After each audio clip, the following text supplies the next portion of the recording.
यहाँ शिव और विष्णु के बारे में पौराणिक कथाओं से 3 दिलचस्प कहानियाँ पेश हैं।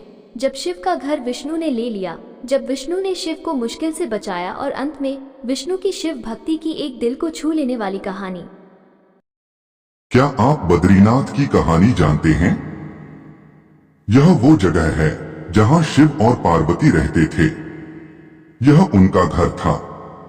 एक दिन नारायण यानी विष्णु के पास नारद गए और बोले, आप मानवता के लिए एक खराब मिसाल हैं। आप हर समय शेषनाग के ऊपर लेटे रहते हैं। आपकी पत्नी लक्ष्मी हमेशा आपकी सेवा में लगी रहती हैं और आपको लाड करती रहती हैं। इस ग्रह के अन्य प्राणियों के लिए आप अच्छी मिसाल नहीं बन पा रहे हैं। आपको सृष्टि के सभी जीवों के लिए कुछ अर्थपूर्ण कार्य करना चाहिए। भगवान के लिए भगवान को भी ऐसा करना पड़ता है। विष्णु तप और साधना करने के लिए सही स्थान की तलाश में नीचे हिमालय तक आए। वहां उन्हें मिला बद्रीनाथ, एक अच्छा सा छोटा सा घर जहां सब कुछ वैसा ही था जैसा उन्होंने सोचा था। साधना के लिए सबसे आदर्श जगह लगी उन्हें यह। वह उस घर के अंदर गए। घुसते ही उन्हें पता चल गया कि यह तो शिव का निवास है और वह तो बड़े खतरनाक व्यक्ति हैं। अगर उन्हें गुस्सा आ गया तो वह आपका ही नहीं खुद का भी गला काट सकते हैं। ऐसे में नारायण ने खुद को एक छोटे से बच्चे के रूप में बदल लिया और घर के सामने बैठ गए। उस वक्त शिव और पार्वती बाहर कहीं टहलने गए थे। जब वे घर वापस लौटे तो उन्होंने देखा कि एक छोटा सा बच्चा जोर जोर से रो रहा है। पार्वती को दया आ गई। उन्होंने बच्चे को उठाने की कोशिश की। शिव ने पार्वती को रोकते हुए कहा, इस बच्चे को मत छूना। पार्वती ने कहा, कितने क्रूर हैं आप, कैसी नासमझी की बात कर रहे हैं। मैं तो इस बच्चे को उठाने जा रही हूं, देखिए तो कैसे रो रहा है।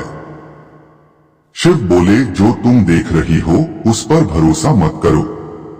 मैं कह रहा हूं न, इस बच्चे को मत उठा। बच्चे के लिए पार्वती की स्त्री सुलभ मनोभावना ने उन्हें शिव की बातों को नहीं मानने दिया। उन्होंने कहा, आप कुछ भी कहें, मुझे कोई फर्क नहीं पड़ता। मेरे अंदर की मां बच्चे को इस तरह रोते नहीं देख सकती। मैं तो इस बच्चे को जरूर उठाऊंगी।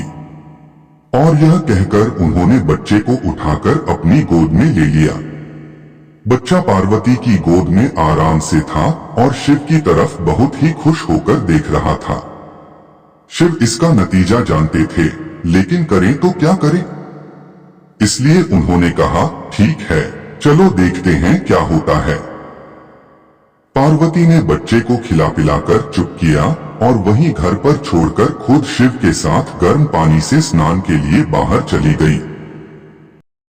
वहां पर गर्म पानी के कुंड हैं। उसी कुंड पर स्नान के लिए शिव पार्वती चले गए।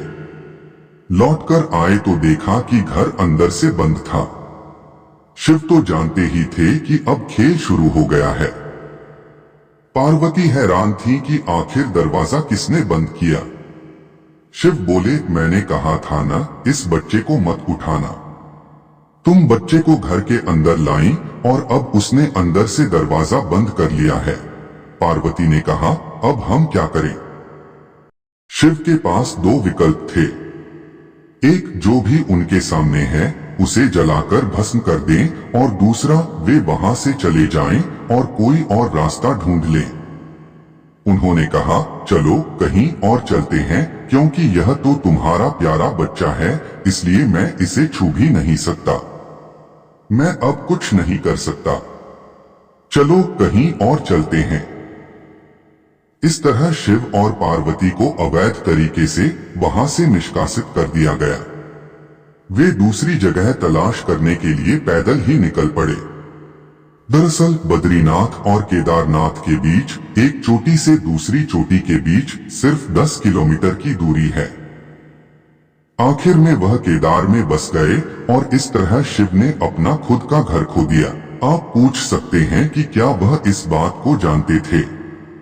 आप कई बातों को जानते हैं, लेकिन फिर भी आप उन बातों को अनदेखा कर उन्हें होने देते हैं।